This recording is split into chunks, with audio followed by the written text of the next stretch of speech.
Hello everyone, BloodyCandy here, giving you episode 4 of Solitary Craft. Today we're going to be doing a bronze blast furnace, and we're going to start making steel ingots.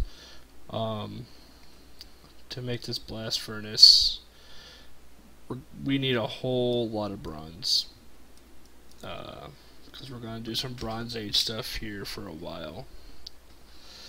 So the first thing we're going to make is we're going to make the actual blast furnace itself. So what we need to do is that we need to make bronze plates. Bronze plates is 2 bronze per plate and the hammer on top.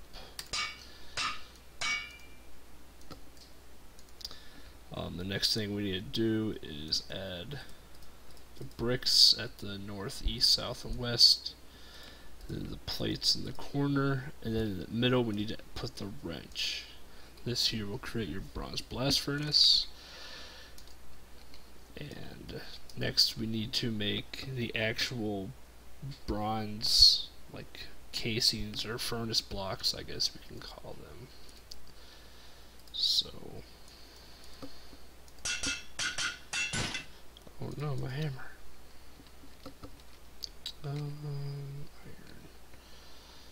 Sticks. Where are my sticks? Hey, there's some sticks.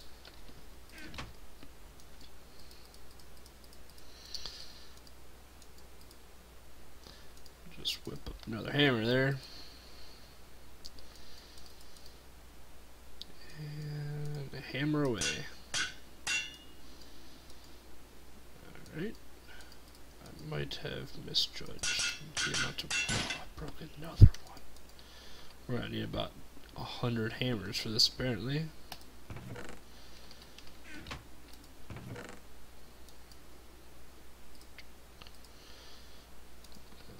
And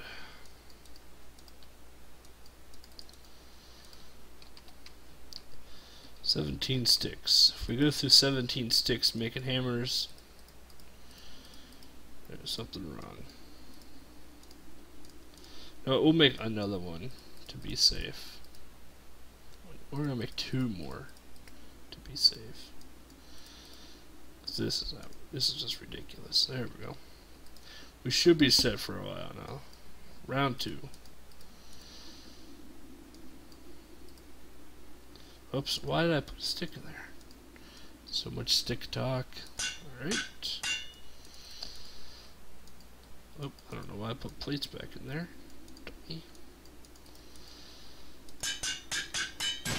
Oh, look at that. Spare hammer. Alright. So now we have a whole lot of plates made out here. So the next thing we need to do is that we need to make these bronze blast furnace blocks. Which is 6 plates altogether, 3 on the top, 3 on the bottom, a brick on the side, and then a hammer right into the middle. Thankfully, this makes 2 plated bricks, although it's still pretty expensive. It's better than the alternative, which is 1 per. So we'll make... Altogether, you're going to need about 32 of these blocks.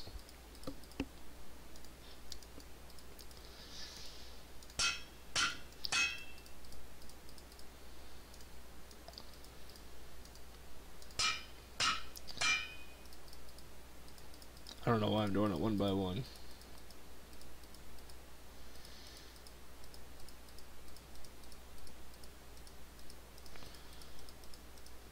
Whoa. Bam. Pull out this guy.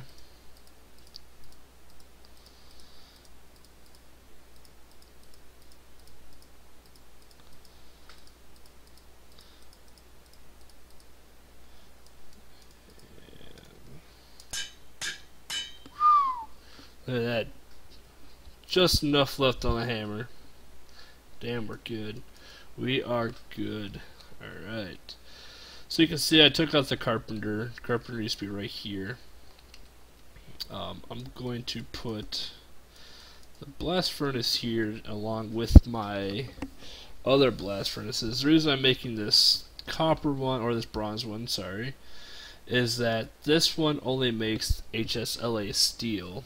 And HSLA steel is not compatible with most recipes in this mod pack. So I'm using, or building, this bronze blast furnace here to make regular steel, so I can start making generators and full-on machine blocks and whatnot. So let's start building this blast furnace here. So the blast furnace is going to be a 3x3, 9 blocks total on the bottom. I already muffed that up. Whoops. Come on. There we go. And then the next two layers, or no, the next layer is going to be a U. And then at the end of this U, you can put your blast furnace. And then the top layers are going to be an O. Whoops, that's not an O.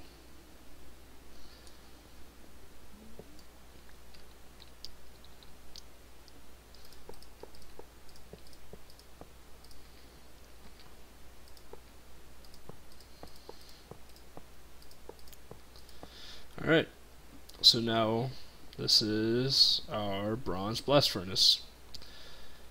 A lot of resources, but you need to make steel to get anywhere into this mod pack. And let's go find some coal. So it takes, there's a couple different recipes for this. You can use 4 charcoal, 4 coal, or 2 coke coal. I'm going to use some coal because that's the first thing I found. And it takes 1 iron ingot. So 1 iron ingot and 4 coal will make you a steel and some dark ash. Warning though, this thing takes about an eternity to make that into a steel ingot. This episode will be done before that happens.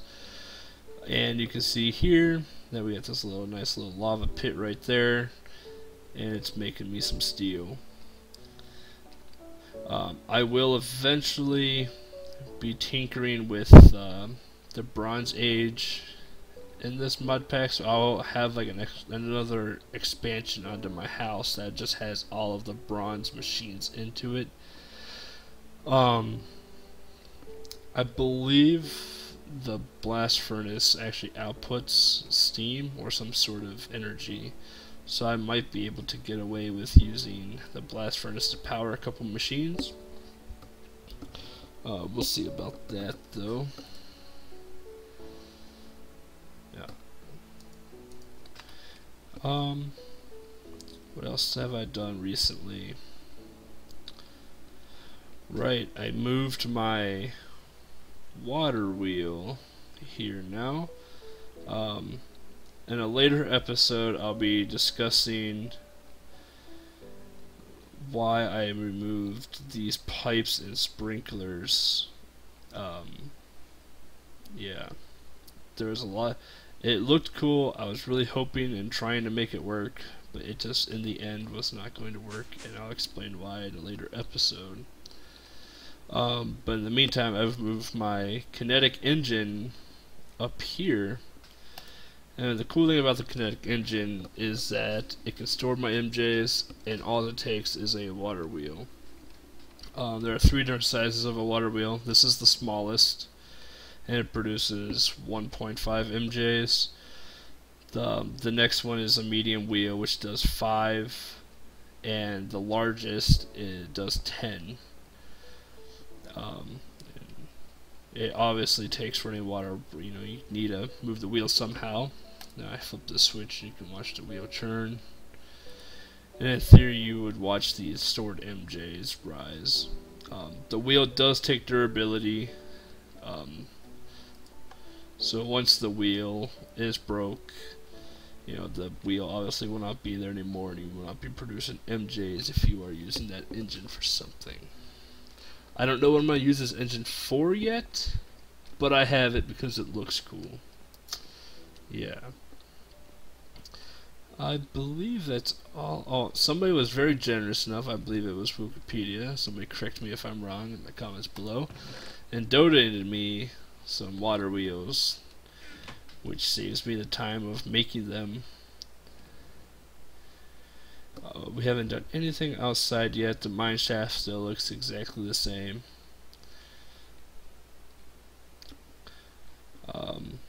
So yeah, other than that, our blast furnace is cooking. It's just about done, it looks like. But this is the end result. You get 1 steel ingot and 4 dark ashes. I hope you enjoyed this video. I'll have a link in the description below, and I'll have an annotation going back to Monday's episode. Hopefully these episodes are starting to become a little bit useful for you guys and helpful. And have a great night, and I'll see you everyone Friday.